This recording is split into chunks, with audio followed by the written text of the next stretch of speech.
Welcome to Sagenheim, where we make the Thidrekssaga come back to life. In the previous episode, we heard about terrible acts of revenge, wondrous flights, and the birth of a son. And so here now, something new from the olden days. Vidga, the son of Velent, was now 12 years old. He was large and strong, hardy and noble in bearing, popular and not vainglorious. Velent asked his son if he wanted to learn as much skill as he could teach him. And no third man could carry out such smithing as we, father and son, even if one were to seek through the whole world. And Vidga answered, "For the sake of my mother's side of the family, may God will that I never put my hands on a hammer shaft or a tongs handle." And Velent asked, "What are you going to learn to do, so that you can get food and clothing without disgrace?" And Vidga answered, "I would rather grow fond of a good horse, a stiff spear, and a sharp sword, a new shield, a hard helmet, and a bright byrnie, and use these to serve a noble chieftain, and to ride with him as long as I can stay alive." And Velent answered, "I will grant you that, if you ask for it. But what will you do after that?" And Vidga answered, "I have heard of a man in Hunaland named Thidrek, the son of King Thedma, and he rules over Bern. He is the most outstanding warrior in the whole world, as far as men know. He is the same age as I am. I wish to go to meet him, and to fight in single combat with him. If I cannot stand up to his mighty blows, he is such a good warrior that he will give me my life if I give up my sword and become his vassal, and it could be that I would do better." Velent answered, "That is not my advice, that you go after Thidrek. If you come together in single combat, then you will stand before him only a short time. He is so valiant. I will give you different advice. I know a forest here, and in that forest there is a giant. He is large and strong, and he has done so many men much harm. I can help you find the way to him, and if you carry out this famous work, then the King of Sweden will reward you well. He will give you his daughter and half of his kingdom, because the giant has done much harm to his men." And Vidga said, "I certainly would not do that for the sake of a woman. It would certainly be said, if I were killed by a giant for this reason, that I had lost my life foolishly. I shall certainly do as I said before. I shall go south and test myself with Thidrek. If I cannot prevent you," said Velent, "then nothing stands in the way of me granting you what you ask for." Velent gave him mail breeches, and he armed himself with them. They were thick, well made, and hard. Next he gave him a byrnie, and he put it on. It was as hard as steel, and doubled throughout. It was wide and roomy, as was fitting for him. And Velent took a sword, and spoke thus to him, "My son, this sword is called Mimung. Keep and use it well. I made this sword myself, and I give it into your safekeeping. I expect that it will cut well for you, if you are not a disgrace to the family." On his head he put a helmet, which was made from the hardest steel, edged with large nails, thick and durable. It was decorated with a dragon that is called Serpent, and the dragon was gold-colored, which designated his knighthood. The serpent was full of poison, showing Vidga's bravery and his grim courage.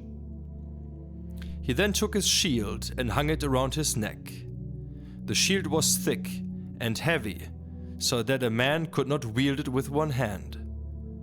The shield was white and decorated with hammer and tongues, because his father was a smith. On the upper part of the shield were 3 carbuncles.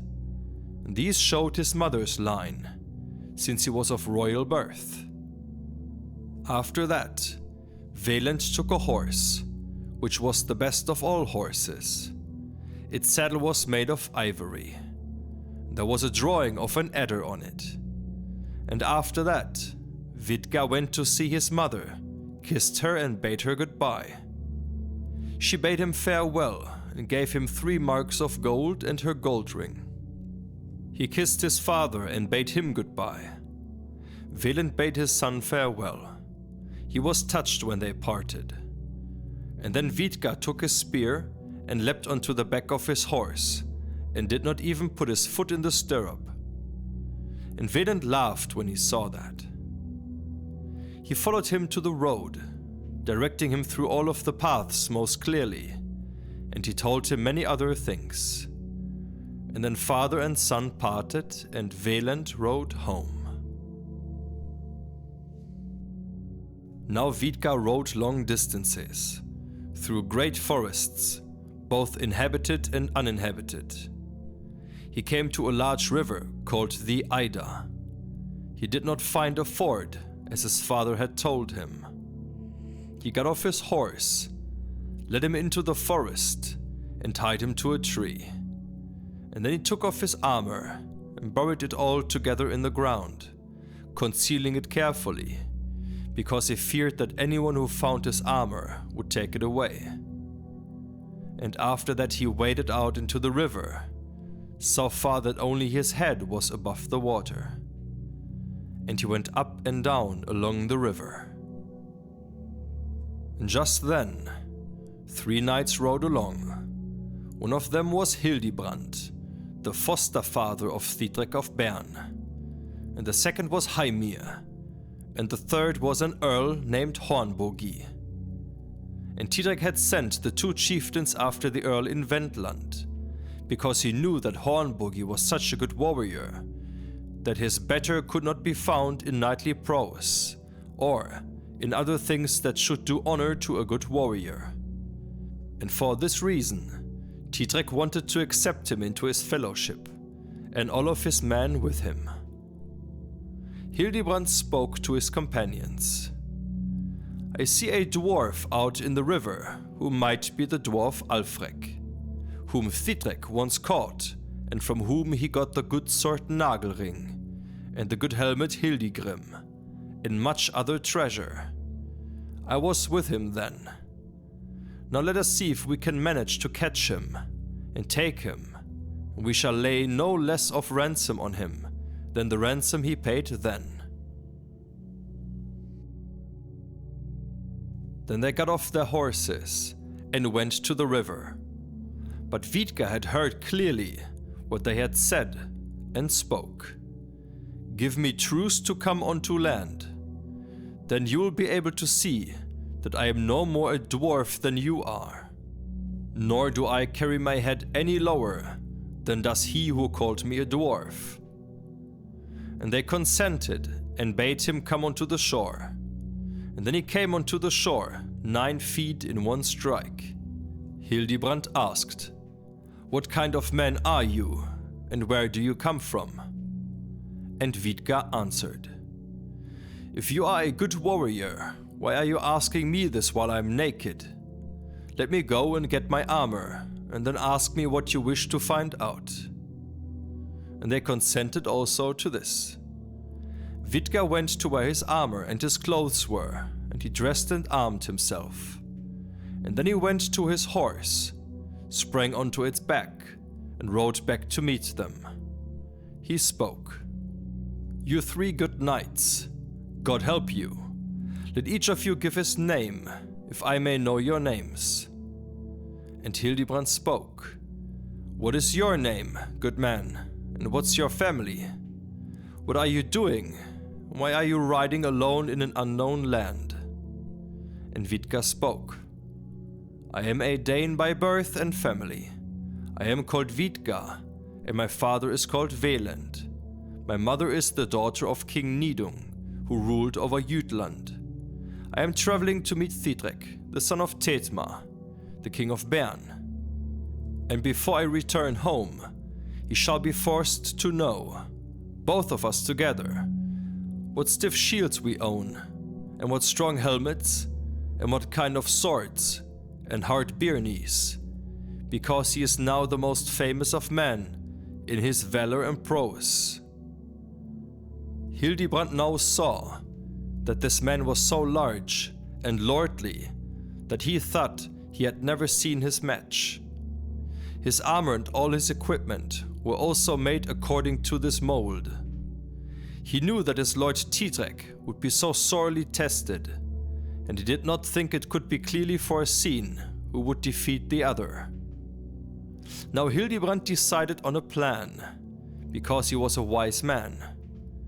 And then he spoke to Vidga happily. God be praised that I have found the man whom I had hoped, a man who would dare to lift up his spear shaft against Thidrek. And I hope that, if you have good fortune equal to your accomplishments, you shall put an end to his arrogance, because he thinks no man can match him in prowess or hardiness, even if one were to search the whole world. Will you go with me and become my comrade, so that we swear an oath of fidelity, that we will help one another in all kinds of need, wherever we are? And Vidga answered, It appears to me that you are a good man, and of good family. How could I deny your fellowship? I rode alone up until now. What is your name? And Hildibrand answered, My name is Boltram Reginbaldsson, the Earl of Venice. The second man here is Sistram Herinbrandsson, and the third is Hornbogi, Earl of Wendland. And after that they joined their hands, Vidga and Hildibrand, and swore fellowship. Then they rode to the river, and Hildibrand showed them the ford. Then they rode their way until the roads separated. Hildibrand spoke. Both of these ways lead to Bern. One way is long and bad, but the other is much shorter and good. There is one flaw in the better way, however. There is a river that can be crossed only on a stone bridge. And by the stone bridge, there is a castle called Brigtan, which is held by 12 archers. One of them is named Gramalife. There is a toll on that bridge. We will have to give up our horses and armor, and it will be a good crossing if we retain life and limb.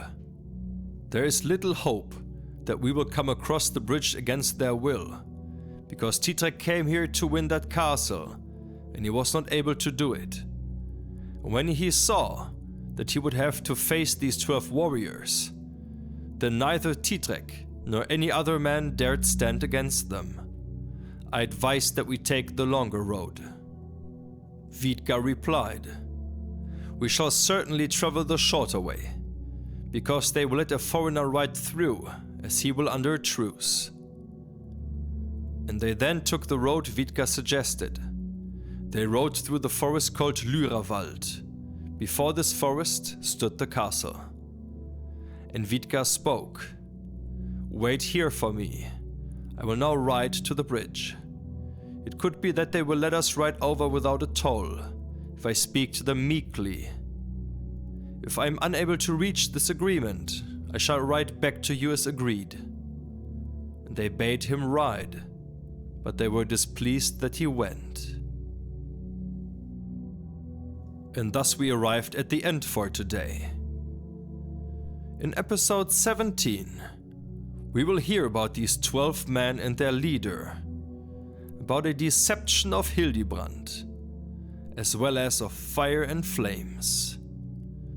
So stay tuned, and thanks for tuning in, and see you again next time, back here at Sagenheim.